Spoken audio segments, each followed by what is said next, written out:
about training children to believe things for which there's no evidence. And so an uncritical, kind of too open-minded, so open-minded your brains fall out at it. Do you believe in any religion? کا جواب بھی بڑا سیدھا ہے، نہیں۔ میری رائے میں جتنا بھی کچھ میں نے سیکھا ہے دنیا کے بارے میں، ہماری پلانٹ کی ہسٹری کے بارے میں، ایولیوشن کے بارے میں، یہ ساری چیزوں کو سمجھ کر میں نے جو انڈرسٹینڈنگ ڈیولپ کری ہے، میری رائے میں کوئی بھگوان، کوئی اللہ، کوئی گاڈ ایگزسٹ نہیں کرتا۔ کبھی کبھی لگتا ہے کہ جو فٹ بال فائنل ہوتا ہے، لاکھوں لوگ ہوتے ہیں، پھر وہ ٹی وی کور کر دی کروڑوں لوگ، اگر اس میں خدا کی ایک بومنگ آواز آ جاتی، میں گاڈ ہوں، تو سارے لوگ ابھی سن لیتے اور ٹی وی پہ بھی سن لیتے، قصہ ختم ہوتا۔ یہ اتنی رازداری کیا ہے کہ تم سامنے کچھ تو ثبوت دے دو ہمیں۔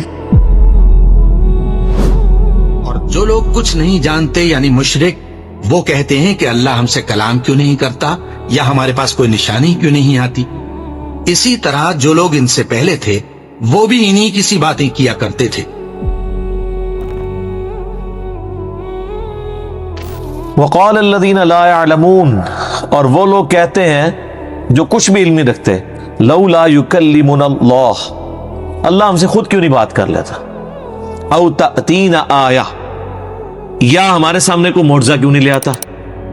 یار اگر اللہ نے خود ہی بات کرنی ہو، معجزہ بن کے خود ہی سامنے آنا ہو، تو پھر تمہارا امتحان کہاں سے رہ جائے؟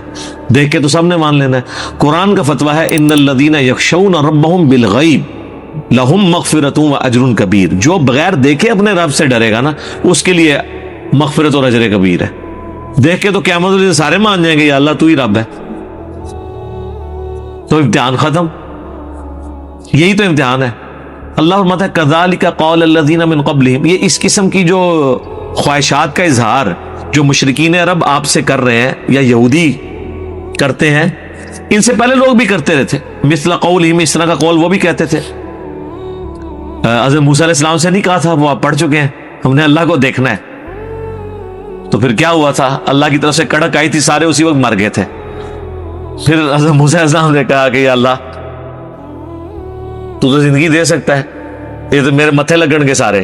پھر اللہ نے ان کو دوبارہ زندگی دی۔ ظاہر ہے وہ اللہ کے ڈیوائن علم میں پہلے سے قضائے مبرم یہی تھی کہ وہ وقتی موت تھی ان کے لیے۔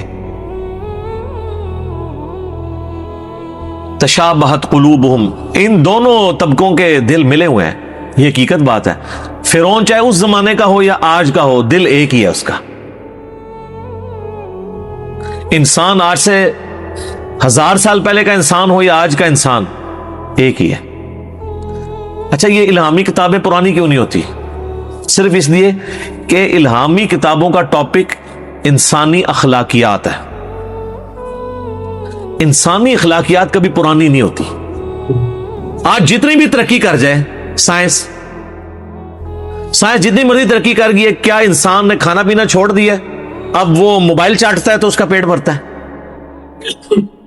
آج بھی وہ لذیذ کھانے کی طرف جا رہا ہے جس طرح اگلے زمانوں میں۔ اچھا انسان نے جتنی بھی ترقی کر لی ہے، کیا اس نے اپنے آپ کو پیشاب سے، پخانے سے آزاد کر لیا؟ تو استنجے کی ضرورت آج بھی ہے، 8 سے 1000 سال پہلے کے انسان کو بھی تھی۔ اچھا آج انسان درختوں پہ اگتے ہیں، ماں باپ کی ضرورت نہیں ہے کیا؟ آج بھی اسی طریقے سے ضرورت ہے جس طرح پہلے تھی۔ آج بھی ایک انسان کی ضرورت ایک عورت ہے، نکاح کے پوائنٹ آف ویو سے، آج سے پہلے کے انسان کی بھی تھی۔ اس وقت کے انسان کو جو چیز ڈی ٹریک کرتی تھی، آج بھی وہی چیزیں کر رہی ہیں۔ دنیاوی منصب، عہدہ، دولت، عورت، زین للناس حب الشہوات من النساء، انسان کے لیے مزین کی گئی ہیں دنیا کی چیزوں میں سب سے پہلے نمبر پہ عورت۔ تو کیا عورت آج سے 2000 سال پہلے کے انسان کے لیے فتنہ تھی اور آج کے لیے نہیں ہے؟ یا آج کے لیے بنی ہے، آج سے پہلے تو عورت کبھی بھی فتنہ نہیں رہی ہے؟ فتنہ یہ پنجابی والا نہیں، فتنے سے مراد آزمائش۔ تو اللہ فرماتا ہے ان کے بھی دل ویسے ہی جیسے پہلے لوگوں کے تھے۔ قد بینا الآیات لقوم یوقنون، بے شک ہم اپنی آیات کو کھول کھول کر بیان کرتے ہیں ان لوگوں کے لیے جو یقین رکھتے ہوں، یعنی جو ٹروتھ لور ہوں، سچائی کو مان لیتے ہوں، اس پہ یقین کر لیتے ہوں، ان کے لیے۔ اور جو سچائی دیکھ کے بھی آنکھیں بند کریں، اس کے لیے کوئی ہدایت نہیں ہے ان آیات کے اندر۔ قرآن میں بھی ہدایت اس کے لیے ہے جو واقعی ہدایت خود لینا چاہے۔ وہ اس دنیا کو چلا کیسے رہا ہے؟